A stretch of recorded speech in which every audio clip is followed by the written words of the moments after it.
Hello! Bienvenue dans cet épisode hors série, un épisode hors série qui inaugure ce podcast bien-être, développement personnel qui va t'aider à retrouver confiance en toi, en douceur, avec beaucoup d'amour et de bienveillance. Installe-toi confortablement, prends ton plaid, ta boisson préférée car on va plonger dans un sujet qui amène beaucoup de réflexion. Pour ma part, c'est jus maracuja vanille, donc je sais pas pour toi, mais en passant, juste une précision. Il m'arrive de faire des anglicismes parce que je consomme beaucoup de contenu en anglais et que les anglophones ont une façon de décrire les émotions avec plus de précision. Donc bon, ça m'arrive. Mais je fais un effort, mais n'hésite pas à me dire, à me corriger en commentaire si jamais tu en repères. Donc, pour que tu comprennes un peu le contexte et pourquoi j'ai sauté sur mon micro pour démarrer le podcast alors que bon, ça fait plusieurs semaines, voire plusieurs mois, allez voir, plusieurs années en vérité, que j'ai envie de faire un podcast et je me suis d'abord lancée dans les méditations et je me suis dit, bon, allez, pourquoi pas faire le podcast, mais bon, bavarde comme je suis, je ne savais pas par quel sujet commencer. Et donc là, ce qui s'est passé, c'est que j'étais à la boulangerie, j'attendais d'être servie et il y a eu une scène de ménage devant moi. Voilà, enfin devant nous, on était plusieurs à attendre. Et je me suis dit, attends, donc les énergies de la dernière lune, c'était des énergies de réconciliation, de reconnexion en vérité à la part divine de chacun, à la part féminin sacré, la part masculin sacré, et réconciliation symbolique, hein.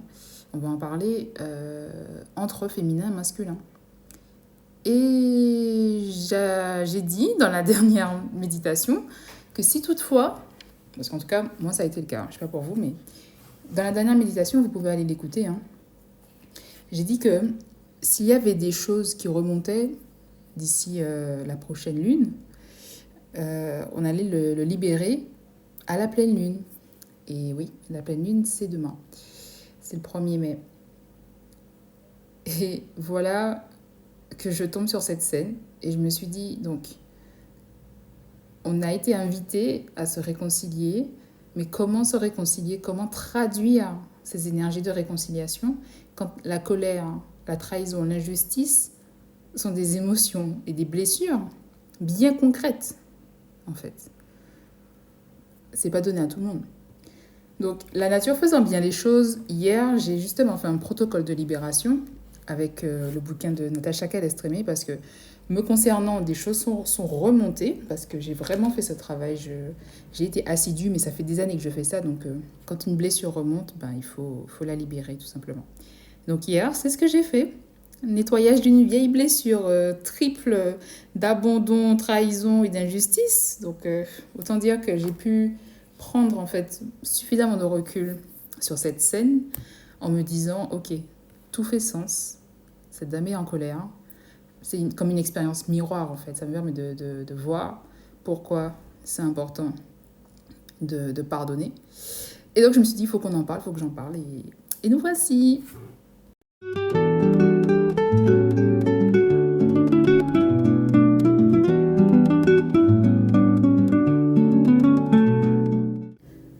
Vraisemblablement, il s'agissait d'une histoire de tromperie.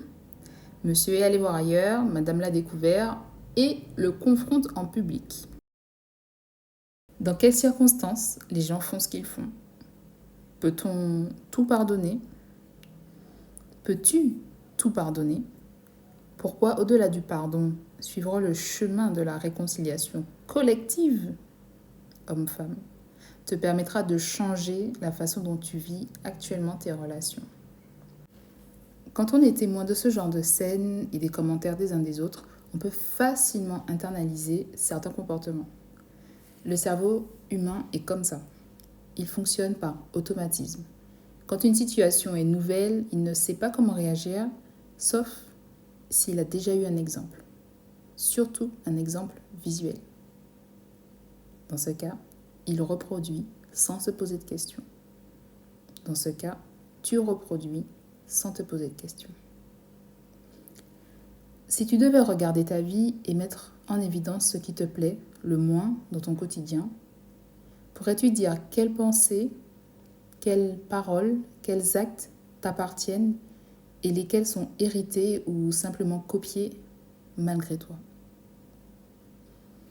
Si tu sèches à cette question, c'est que tu te rends esclave, sans le savoir, d'histoires qui ne sont même pas les tiennes.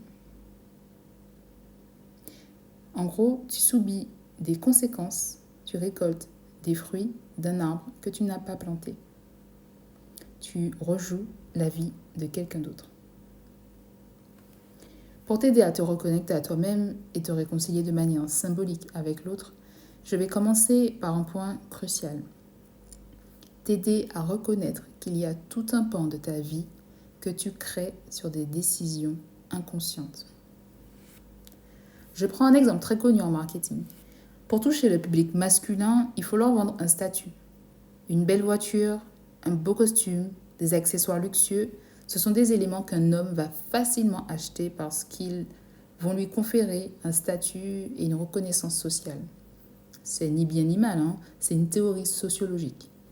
Dans cette logique, l'idée de pouvoir, de réussite et de dominance est souvent associée à l'identité masculine.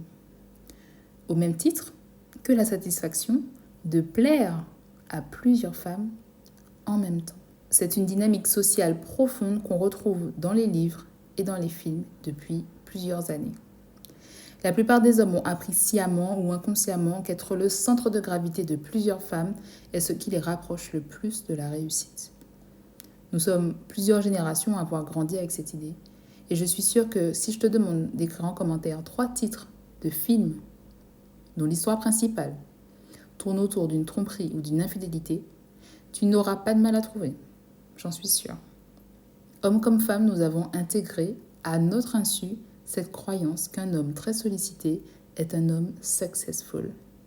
Pour d'autres, l'idée est bien plus concrète d'ailleurs, et palpable, puisque c'est des choses que certaines ont vécues dans leur foyer, dans leur immeuble, dans leur quartier, à travers le récit d'une sœur ou d'une collègue.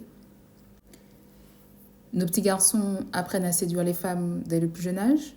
On leur dit « Tu as combien de copines à l'école ?»« Ah, mais c'est un Don Juan, c'est un Casanova. »« Oui, comme son père, n'est-ce pas ?» Et j'en passe. Et nos petites filles apprennent à se méfier des garçons tout en étant encouragées à attirer leur attention, soit en rentrant dans une compétition contre le masculin, soit en leur facilitant la vie comme une mère. C'est bien ma fille, éloigne-toi des garçons, même si ça veut dire insidieusement que tu es la moins jolie. Voilà comment, à une période cruciale de la vie de ton enfant, une période que beaucoup de parents sous-estiment, tu programmes sa future vie amoureuse, en pensant bien faire évidemment, une vie amoureuse assise sur des croyances qui sont devenues les tiennes et qui ne sont pas les siennes. Si c'est toi l'enfant, et que l'infidélité était un abricot, on a planté dans ton jeune esprit la graine de l'abricot. C'est donc tout naturellement que tu récolteras, dans ta vie d'adulte, de l'abricot, alors même que tu n'aimes pas ce fruit. Et je pourrais continuer en disant que personne n'aime ce fruit si on parle de l'infidélité. Bon, c'est une métaphore. Je ne veux aucun mal aux abricots. En tout cas, la bonne nouvelle, c'est que tout comme un téléphone portable, on peut faire une mise à jour système dans notre façon de penser au sein des relations. Et planter de nouvelles graines, en vérité. Planter des graines de loyauté, de fidélité, de respect. Les graines que tu veux, en vérité.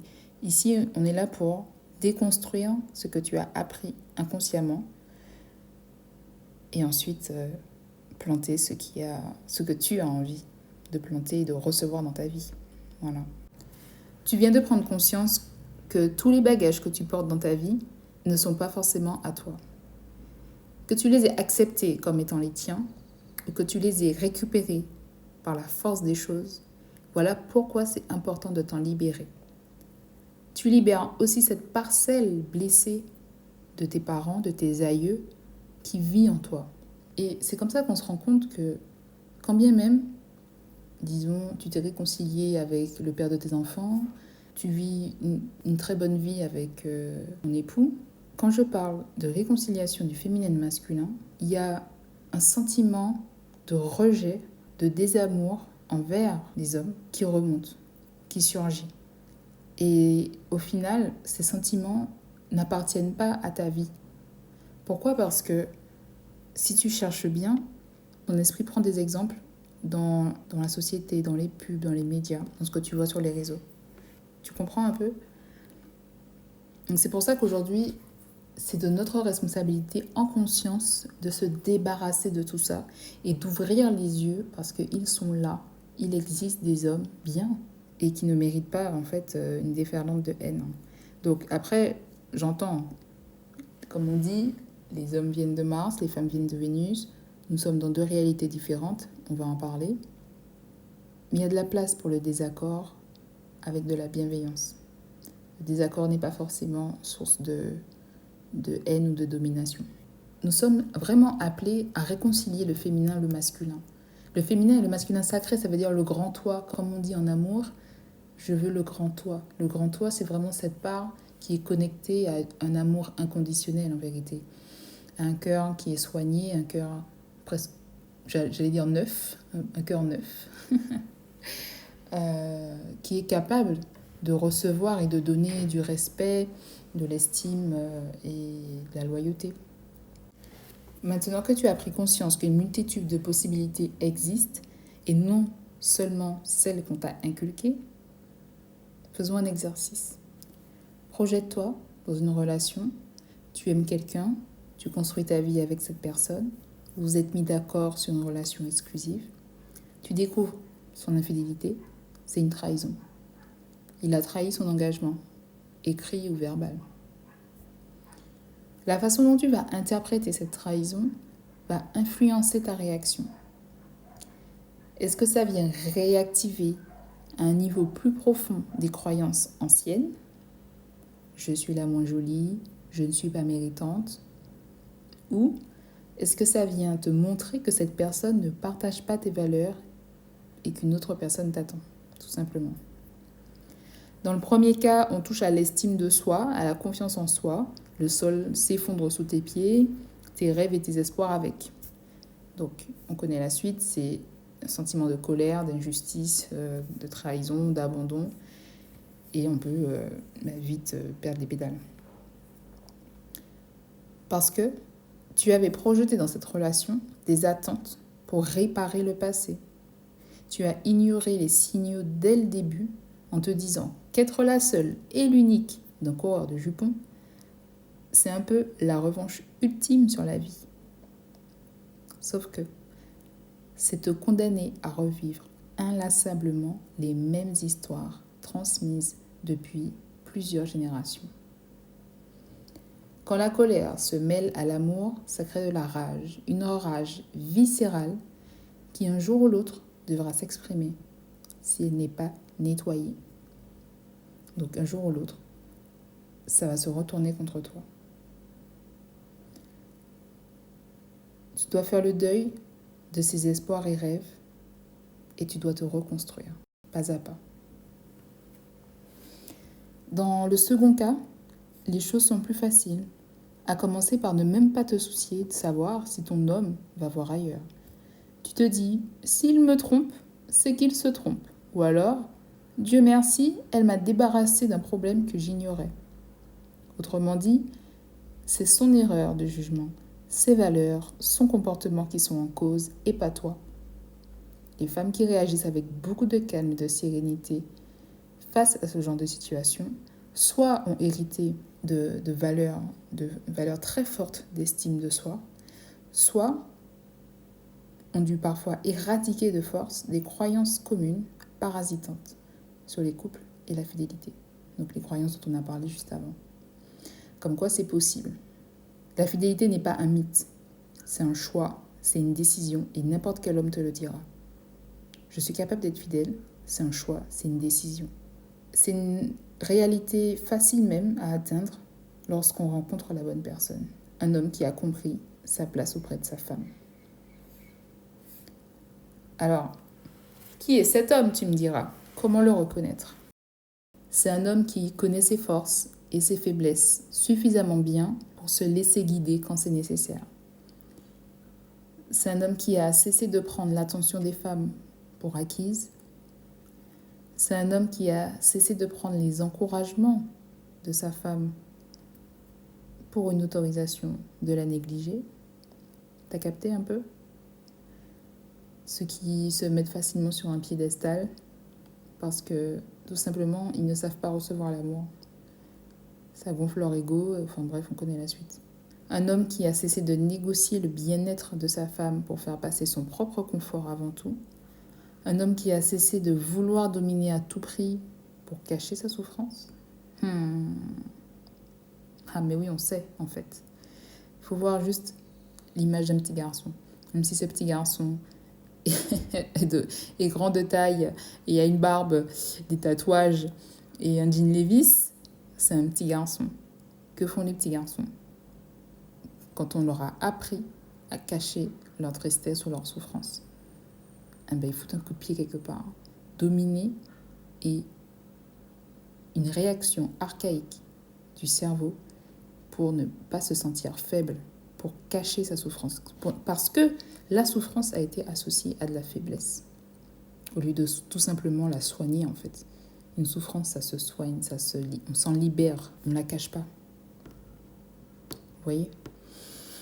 C'est un homme qui a cessé de tout prendre aux femmes, financièrement ou émotionnellement, car il a vu que la nature elle-même rétablit toujours l'équilibre et reprend toujours ce qui a été pris indûment. Je reprends. Un homme qui a cessé de tout prendre aux femmes, financièrement ou émotionnellement, car il a vu que la nature elle-même rétablit l'équilibre et reprend toujours ce qui a été pris indûment. Les hommes qui s'appuient sur des femmes pour mener à bien leurs projets et qui les négligent. Vous avez déjà vu un projet qui allait quelque part comme ça, avec ces bases-là? Moi non. Dites-moi en commentaire ce que vous en pensez. C'est celui qui ne se voit plus comme le centre du monde, sans égard aux souffrances qu'il peut infliger autour de lui.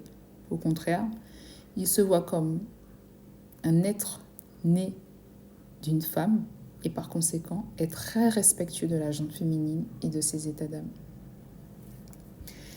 C'est celui qui a fait le travail de pardon vis-à-vis de son père, de ses potes, de son supérieur et d'autres modèles masculins décevants. C'est celui qui a fait le travail de pardon vis-à-vis de sa mère, de ses tantes, de ses ex, de ses amis, de ses copines, de ses voisines. Ces femmes en souffrance, déconnectées de leur cœur, de leur énergie féminine, de leur abondance naturelle et d'elles-mêmes finalement.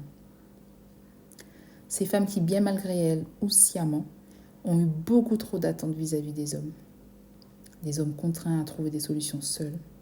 Malheureusement, sans la sagesse féminine, beaucoup de ces solutions sont rarement les meilleures. La déception est à la hauteur des attentes qu'on avait projetées sur l'autre. La question est, pourquoi projeter tant d'attentes sur l'autre? Et je dirais même, si on va chercher plus loin, est-ce que ces attentes ont une source bienveillante ou malveillante?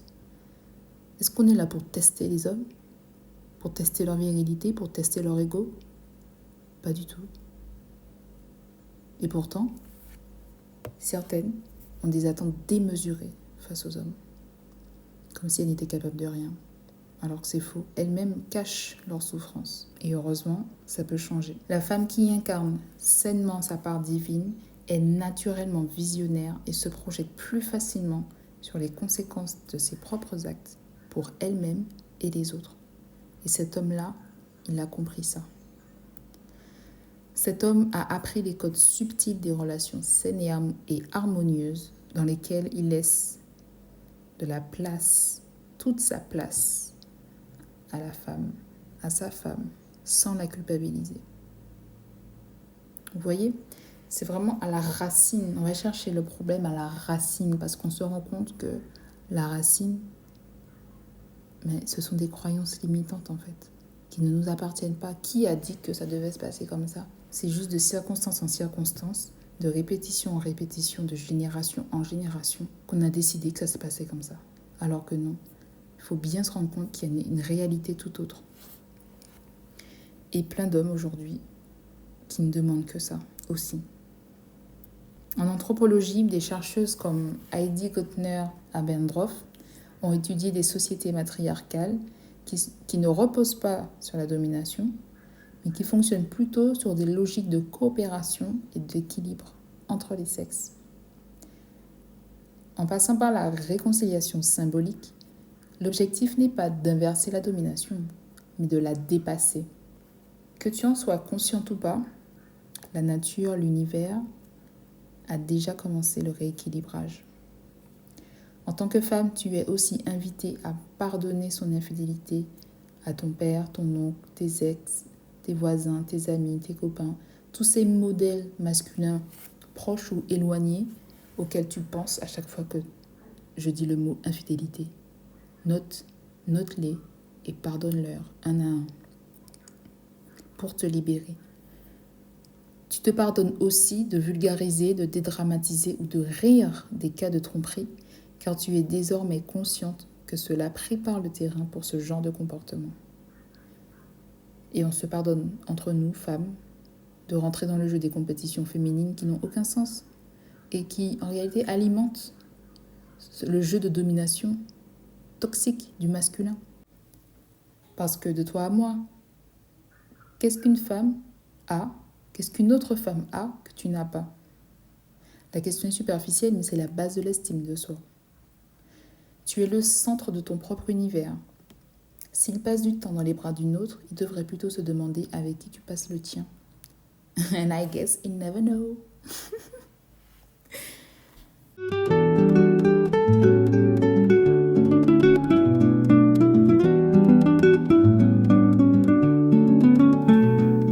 Le pardon est souvent perçu comme un acte difficile, presque inaccessible, surtout après une blessure affective. On imagine comme une faiblesse alors qu'il s'agit en réalité d'une forme de force intérieure. C'est une véritable force intérieure. Dans le domaine de la psychologie, le pardon est défini comme un processus volontaire de lâcher prise face à la rancœur. Des chercheurs comme Robert Enright ont montré qu'il améliore le bien-être émotionnel et réduit le stress. Pardonner ne veut pas dire oublier, ni excuser ce qui a été fait. Pardonner, c'est refuser de rester prisonnière de la douleur. Le pardon, c'est un cadeau qu'on se fait à soi-même avant tout. Il permet de reprendre le contrôle de son histoire et de ses émotions. Beaucoup de femmes pensent que pardonner, c'est ouvrir la porte à l'autre. C'est faux. On peut pardonner sans revoir la personne. Et la réconciliation dont on parle ici, elle est symbolique. Il s'agit de ne plus alimenter de haine envers la figure masculine. C'est une décision intérieure, pas forcément relationnelle. Parce que ta sécurité compte avant tout. Ta sécurité et ton bien-être comptent avant tout. Si tu n'as plus envie de revoir sa tête, tu n'es pas obligé en fait. Mais te libérer de ce qu'il t'a fait te permettra d'avancer plus facilement. Et on est là pour ça. Donc, on ne pardonne pas pour qu'il recommence. En réalité, on pardonne pour briser des schémas. Que ces schémas soient psychologiques, relationnels, moraux, économiques ou même énergétiques. Tu verras que 90% du temps, l'autre ne changera pas, il ne changera jamais. En revanche, toi, tu vas évoluer vers une vie qui te ressemble plus, une vie remplie d'amour, de joie, de personnes qui te ressemblent. Donc oui, dans le pardon, il y a aussi le fait d'accepter que, étant donné que l'autre ne va pas changer, il est possible que non seulement tu vas te libérer de ce qu'il t'a fait, mais en plus de ça, tu vas te libérer de la personne. Tu vas devoir te libérer et faire un deuil sur cette personne, sur cette image que tu avais de la personne, quand tu pensais encore qu'il pouvait changer ou qu'il serait le partenaire idéal pour toi. Et bien souvent, c'est là que ça coince. Parce que bien souvent, on sait que la rancœur est tout ce qui nous reste de cette relation qu'on a un jour idéalisée. La rancœur ou la tristesse, la souffrance même.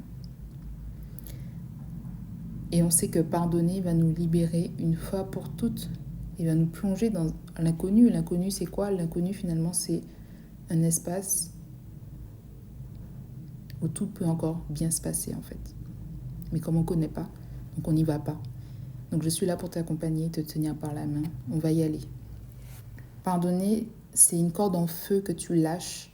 C'est te libérer pour pouvoir avancer, encore une fois. Je vais le répéter encore. Ça prend du temps. Chaque étape compte. Même les moments de colère ou de doute.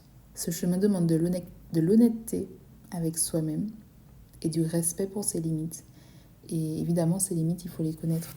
Donc c'est pour ça que c'est un chemin qui prend du temps, parce que tu verras que même quand tu auras pardonné une première phase, tu vas apprendre à te reconnaître davantage et tu vas à nouveau devoir pardonner une nouvelle phase. Et souvent, cette nouvelle phase, c'est te pardonner à toi-même, parce que tu vas ouvrir les yeux et te rendre compte que, mais attends, à quel moment j'ai accepté ça en fait?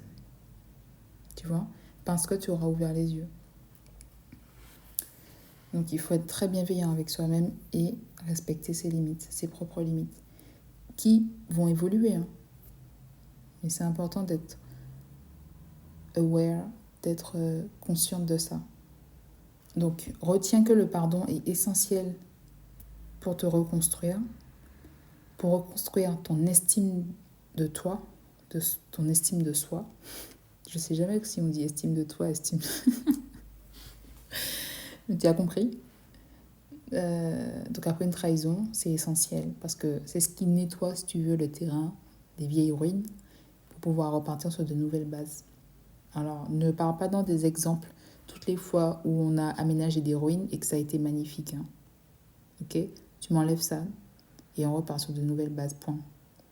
Tu sais pourquoi? J'ai une très belle image là.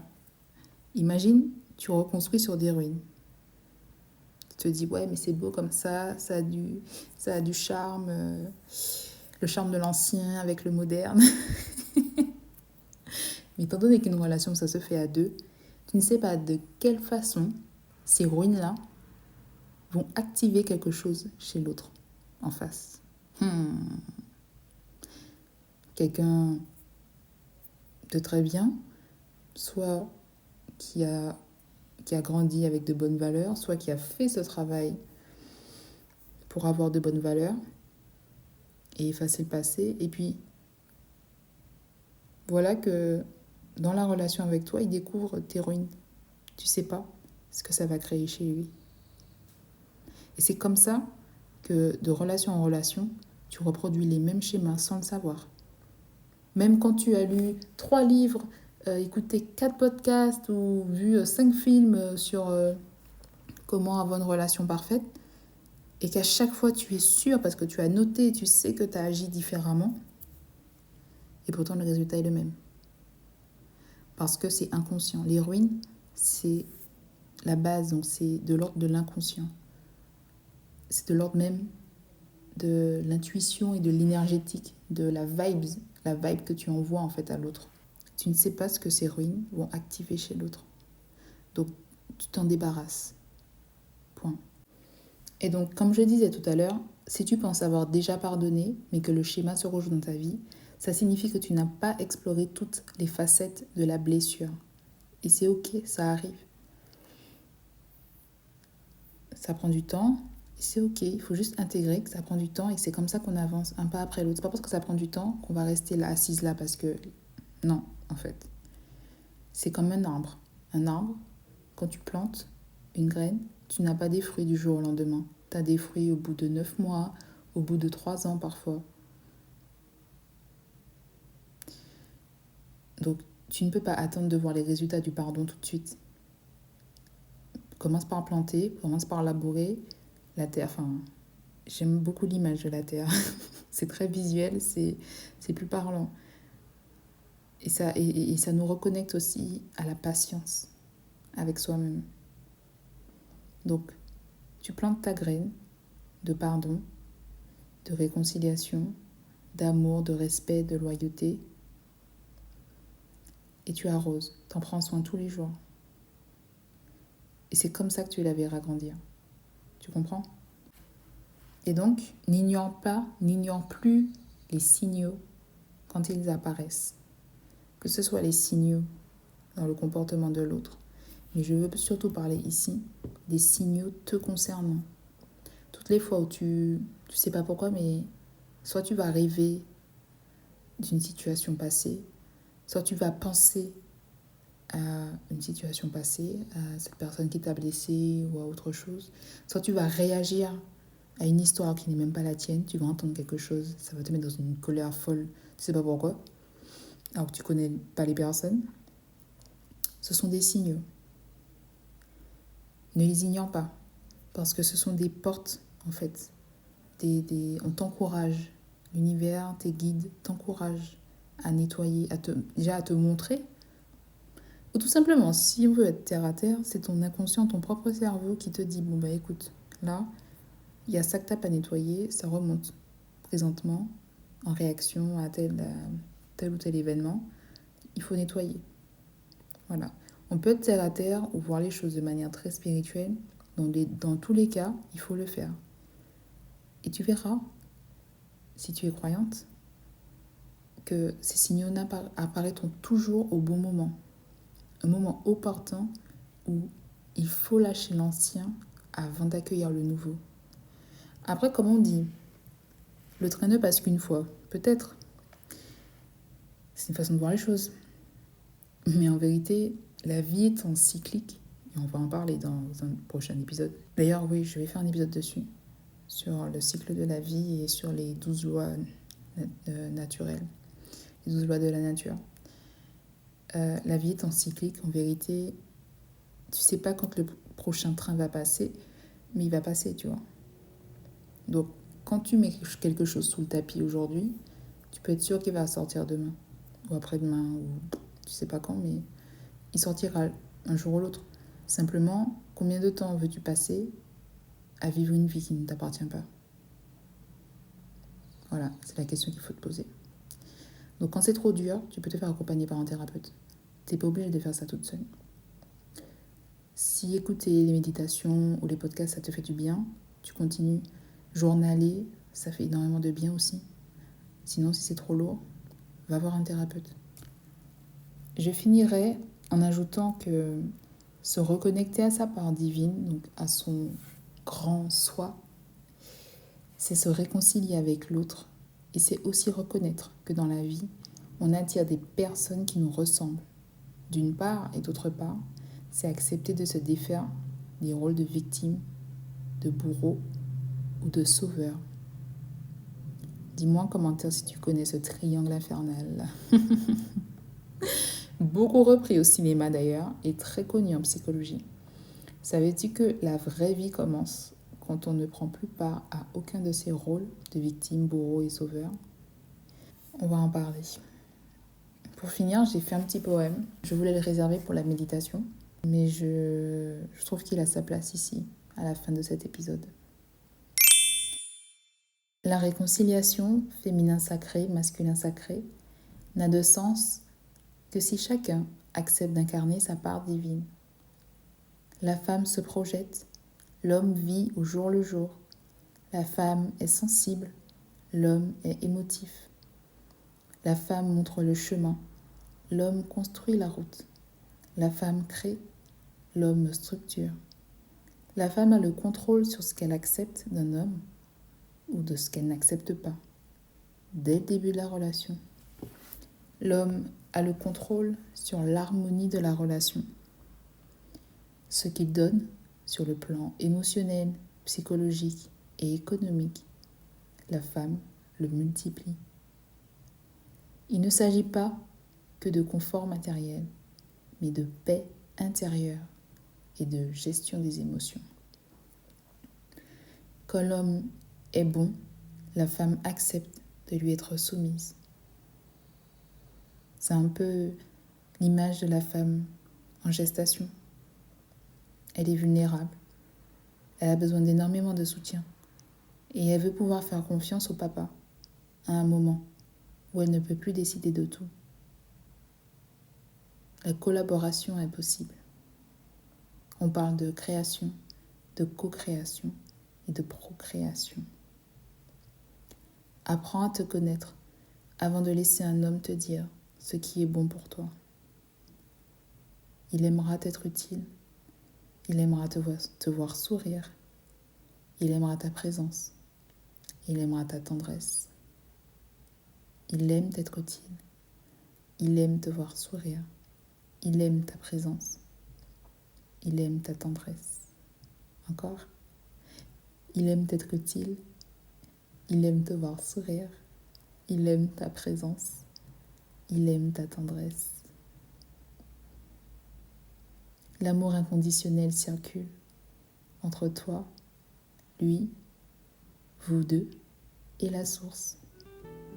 Merci de m'avoir écouté. Dis-moi si ça t'a plu et envoie à une amie qui a besoin d'entendre ça. On se retrouve pour la méditation de la pleine lune du 1er mai, dans laquelle je vais t'inviter à débloquer ta fortune dans ton business. Comment la femme courage en mode survie bloque son abondance sans le savoir. À très vite.